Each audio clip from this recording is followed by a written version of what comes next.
Determiner হচ্ছে যে নাউনের নির্দিষ্টতা বা অনির্দিষ্টতা বোঝায় তাকে ডিটারমিনার বলে।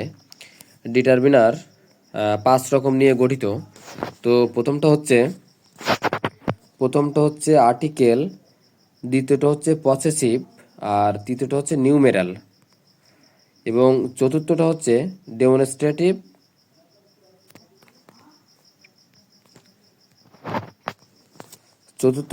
ডেমনস্ট্রেটিভ, এবং পঞ্চমটা হচ্ছে কোয়ান্টিফায়ার। অর্থাৎ আর্টিকেলটা হচ্ছে এ অ্যান্ড দি, এবং পসেসিভটা হচ্ছে কোনো কিছু নিজের অধিকারে থাকা বোঝায় বা কারোর অধিকারে থাকা বোঝায়, সেটাকে বলা হয় পসেসিভ। এবং নিউমেরাল মানে কি, কোনো সংখ্যাবাচক শব্দকে বলা হয় নিউমেরাল।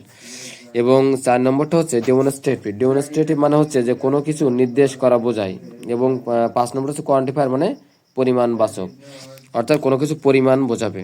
তাহলে ডিটারমিনের অবস্থানটা আমরা দেখে নেব যে ডিটারমিনের অবস্থানটা কেমন হতে পারে। ডিটারমিনের অবস্থানটা হচ্ছে যে ডিটারমিনের সাথে যদি একটা শব্দ বসে তাহলে অবশ্যই এটা নাউন হবে। যদি দুইটা শব্দ বসে তাহলে নাউন এবং তার আগে একটা অ্যাডজেক্টিভ বসবে। যদি তিনটা শব্দ বসে তাহলে আগে নাউন, তারপরে অ্যাডজেক্টিভ এবং তারপরে অ্যাডভার্ব বসবে। তাহলে আমরা এক্সাম্পলটা দেখে নিই যে এ পেন, পেনটা হচ্ছে নাউন।